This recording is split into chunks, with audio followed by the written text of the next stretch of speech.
വെക്കണം. എങ്ങനെയാണ് മര്യാദ? ഇതകത്ത് നിങ്ങൾ ബാഗ് എവിടെ വെച്ചിരിക്കുന്നത്? നിങ്ങൾ എങ്ങനെ പാക്ക് ചെയ്തിട്ടുണ്ടോ ബാഗിനകത്തിരിക്കും. എങ്ങനെയാണ് ബാഗ് കറക്റ്റ് ആയിരിക്കും. എങ്ങനെ ഇരിക്കണേ? അത് കറക്റ്റ് ആയിരിക്കും. എങ്ങനെ ഇരിക്കണേ? ഒരു പ്രോബ്ലം ഇല്ല. ബാഗ് എവിടെ ഇരിക്കണം? എങ്ങനെ ഇരിക്കണേ? നിങ്ങളെ ബാഗ് എവിടെ ഇരിക്കുന്നത്? എന്റെ ബാഗ് എന്റെ വണ്ടിയിലായിരിക്കണം. അത് ബാക്കിൽ കെട്ടി വെക്കണം എന്ന് ആരാ പറഞ്ഞു? അതിനകത്ത് റൂൾ ഉണ്ടോ? കെട്ടി വെച്ച് കാണിച്ചു തരും. ബാഗ് അതെനിക്കറിയേണ്ട ആവശ്യമില്ല. നിങ്ങൾ കൊണ്ടുവരുമ്പോ കെട്ടി വെക്കണം. അതുകൊണ്ട് കെട്ടി വെച്ച് ഇതിനകത്ത് പാക്ക് ചെയ്തിട്ടുണ്ടോ? ദിവസം 5 പ്രാവശ്യമാണ് ഇവിടെ ജീനി വരുന്നത്. ഇതുപോലെയാണ് കൊടുത്തു? അതെ, ഇതേപോലെ തന്നെ കൊടുത്തു. ഇതേപോലെ തന്നെ കൊടുത്തു വിടുന്നത്. എങ്ങനെ? ഇങ്ങനെ തന്നെ കൊടുത്തു വിടുന്നത്. എങ്ങനെ പാക്ക് ചെയ്താണോ? പാക്ക് ചെയ്ത് തന്നെ കൊടുത്തു. പാക്ക് ചെയ്തിട്ടുണ്ടോ? ആണോ? കണ്ടോണ്ട്. എങ്ങനെയാണ്? ഇങ്ങനെ തന്നെ കണ്ടെയ്നർ താഴെ ഒരു കുഴപ്പം ഒന്നും പോവില്ല. എന്നാരും പറഞ്ഞു? ഒന്നും പോവില്ല. അച്ഛാ, ഒരു ദിവസം എത്ര പ്രാവശ്യം വരും? എത്ര പ്രാവശ്യം പറഞ്ഞതല്ല, ഇത് പാക്ക് ചെയ്തിട്ടുണ്ടോ വൃത്തിയായിട്ട്? നിങ്ങൾക്ക് മാത്രമേ അരഗൻസ്. ഇത് മിസ്സായി കഴിഞ്ഞാൽ സൗണ്ട് ഉയർത്തേണ്ട കാര്യമില്ല.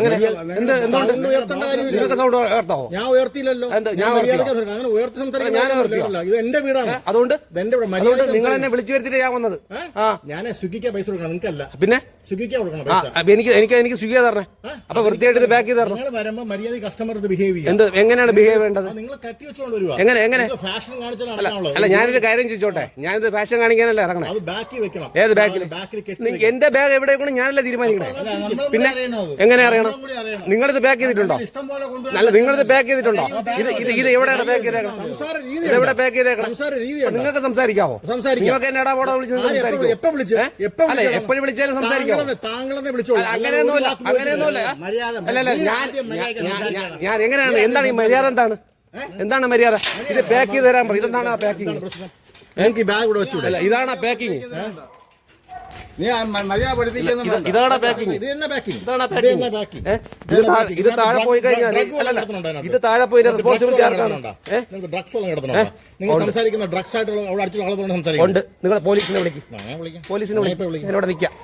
ആദ്യം മര്യാദയ്ക്ക് ഈ ഇടയെന്ന് വിളിക്കണത് അല്ലല്ല, ഇടയെന്ന് വിളിക്കണത് വീട്ടിൽ വിളിച്ചാൽ മതി. അല്ല, ഞാൻ മര്യാദയില്ലാതെ ഇതുവരെ സംസാരിച്ചിട്ടില്ല. പറഞ്ഞു മനസ്സിലായില്ലേ? ആര്? അതുകൊണ്ട് നിങ്ങൾക്ക് എന്നെ ഇടാ പോടാതെ വിളിക്കാവോ? ഇപ്പൊ വിളിച്ചോ? വിളിച്ചല്ലോ. ആ, ഇനി വയസ്സായ ഒരാളിനടുത്ത് അതിക്രമം കാണിക്കണം. ഞാൻ എന്താ അതിക്രമം കാണിച്ചു? പോലീസിനെ വിളിക്കും. ആ, പോലീസിനെ വിളിക്കും. എന്താ ആളായി? എന്താണ് ആളായത്? വിളിക്ക്. ആ, റെക്കോർഡ് ചെയ്യന്നെ. ഇത് റെക്കോർഡ് ചെയ്യന്നെ. ഇത് ഞാൻ മീഡിയയിൽ കൊടുക്കാതെ തന്നെയാണ് റെക്കോർഡ് ചെയ്യണത്. എന്നാണ് മര്യാദ കാണിച്ചത്? ഏത്? നിങ്ങൾ എന്നെ പഠിപ്പിക്കണ്ട, മനസ്സിലായില്ലേ? എന്റെ ബോക്സ്, എന്റെ ബാഗ് ഉണ്ട്. എന്റെ ബാഗ് ഉണ്ട്. ആ, എന്റെ ബാഗ് ഉണ്ട്. ഏത്? നിങ്ങളിത് പാക്ക് ചെയ്തിട്ടുണ്ടോ? ഈ കണ്ടെയ്നർ അല്ല, ഈ കണ്ടെയ്നർ ബാഗ് വിട്ടിട്ട് എനിക്കെന്ത് ചെയ്യാൻ? ഇന്നലെ സാധനം കളഞ്ഞോ? അല്ല, ഇന്നലെ അത് കളഞ്ഞോ? അല്ല, അതുകൊണ്ട് ഞാൻ എന്താ പറഞ്ഞ? ഞാൻ 6 കൊല്ലമായി. നിങ്ങൾ 1.5 കൊല്ലമായിട്ട് ഇത് ഇങ്ങനെയാണ് കൊണ്ടുപോകുന്നത്. ഇങ്ങനെ പാക്ക് ചെയ്യാതെ. അതുകൊണ്ട് എല്ലാവരും പറയും പോലെ ഈ പറഞ്ഞ എല്ലാ റൈഡർമാരും ചെയ്യണതുണ്ടോ? എന്തോ 1.5 കൊല്ലമായിട്ട് ഞാൻ എന്തുമാത്രം പൈസ കൊടുത്തിട്ടുണ്ടെന്ന് അറിയാം. അതുകൊണ്ട് സ്വിഗ്ഗിയുടെ നിങ്ങളെ ജോലിക്കാരനാണ് ഞാൻ. അതുകൊണ്ട് ആരാ പറഞ്ഞേ? ഞാൻ സ്വിഗ്ഗിയിലെ പാർട്ട്ണറാണ്. പാർട്ട്ണറാ. എന്റെ ഒരു ദിവസം അവന് 1800 രൂപ. എന്ത് വേണം? എനിക്ക് 1.5 ലക്ഷം. അതുകൊണ്ട് ഇപ്പൊ ഞാൻ എന്ത് ചെയ്യണം? നിങ്ങളെ കാല് പിടിക്കണോ? എന്തിന്? അതൊക്കെ പണ്ട് പോയി പറഞ്ഞാൽ അടിയാൻ കുടിയാൻ വ്യവസ്ഥ അങ്ങ് 1900 കാലഘട്ടത്തിൽ. ഇത് 2025. ഇത് 2025. ബാഗ് വെക്കാൻ ബാക്കിൽ പറ്റൂല, മനസ്സിലായോ? ബാഗിൽ വെക്കാൻ പറ്റാത്തതുകൊണ്ട് അത് അവന് ഫാഷൻ കാണിച്ചു നടക്കണ, വിളി കാണിക്കാതിരിക്കാൻ വേണ്ടി. ബാഗ് സാധാരണ എല്ലാരും വരുന്നത് ബാക്കിൽ വെച്ച് കെട്ടിയാണ്. അതിനകത്ത് കറക്റ്റ്. സാധാരണ എല്ലാ കസ്റ്റമറും വൃത്തിയായിട്ട് ഇത് പാക്ക് ചെയ്ത് തരും. നിങ്ങളെ കണ്ടെയ്നർ വെളിയിൽ പോകുന്ന കണക്കിലാണ്. അത് തന്നെയാണ്. കണ്ടെയ്നർ വെളിയിൽ തന്നെയാണ്. സാധാരണ ഞാൻ അതിനകത്ത് കൊടുത്തിട്ടുണ്ട്. അകത്ത് വന്ന് കളക്ട് ചെയ്യണോ? മനസ്സിലായി? അതിനകത്ത് കൊടുത്തിട്ടുണ്ട്. ആരാ പറഞ്ഞേ? ഇവിടെ വന്നിട്ട് ഞാൻ കൊടുത്ത അവനകത്ത് വന്നിട്ട് ഞാൻ വിളിപ്പോണ്ട് കൂടെ ഞാൻ സംസാരിക്കണല്ലോ. എന്റെ അടുത്ത് പറഞ്ഞത് ഇപ്പൊ പറഞ്ഞത് എന്തോന്ന് പറഞ്ഞു? ഞാൻ വെളിപ്പോണ്ട് വെളിയിപ്പോട്ട് ഇറങ്ങി വരാം. പിന്നെ എന്താ പറയണം? അങ്ങനെ പറഞ്ഞു. ഞാൻ വെളിയിൽ നിപ്പുണ്ട്, സാധനം കൊണ്ടുവരണം. ഞാൻ പുറത്തുണ്ടെന്നാ പറഞ്ഞത്.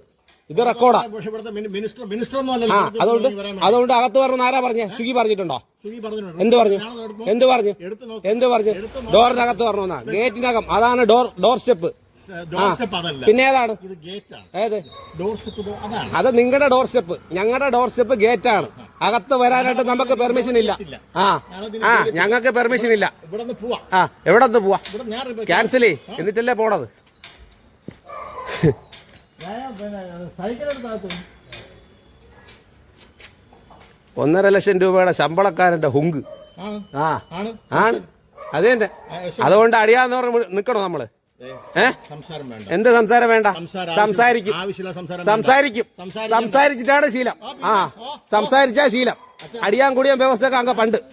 ആ ഞാനാണോ സംസാരിച്ചത്? അല്ല, ഞാനാണോ സംസാരിച്ചത്? ഞങ്ങൾക്കൊരു സാധനം തരുമ്പോ ചേട്ടാ, ഞങ്ങൾക്കൊരു സാധനം തരുമ്പോ വൃത്തിയായിട്ട് പാക്ക് ചെയ്ത് തരണം. ഈ സാധനത്തിന് ഒരെണ്ണം മിസ്സായി പോയി കഴിഞ്ഞാൽ കൊണ്ട് ചെല്ലുമ്പോൾ ആരെന്നാ പിടിക്കണേന്ന് അറിയോ കാശ്? ഞങ്ങളെന്നാ. അതുകൊണ്ട് ഞാൻ പറഞ്ഞുകൊണ്ടെന്നുണ്ടോ? എനിക്ക് അതിന്റെ റെസ്പോൺസിബിലിറ്റി ഉള്ളതുകൊണ്ട് ഞാൻ പറയണത്. ഒരു സാധനം ചേട്ടൻ ഒരാൾക്ക് കൊടുത്തു പറഞ്ഞത് അങ്ങനെ കൊടുത്തു പറഞ്ഞത് ഇതുപോലെയാണോ കൊടുത്തു പറഞ്ഞത്? അതാ പാക്ക് ചെയ്തിട്ടാണ്. എന്റെ ബാഗ് ഇടവെക്കണം നിങ്ങൾ നോക്കേണ്ട കാര്യമില്ല. പാക്ക് ചെയ്തിട്ടല്ലേ കൊടുക്കണ്ടേ? ചേട്ടാ നിങ്ങൾ പറ, നിഷ്പക്ഷമായിട്ട് നിങ്ങൾ പറ, ഈ സാധനം പാക്ക് ചെയ്താണോ കൊടുക്കേണ്ടത്? ആ എന്നോടൊന്ന് പറഞ്ഞ് എടാ പോടേ പോലീസിനെ വിളിക്കല്ലേ?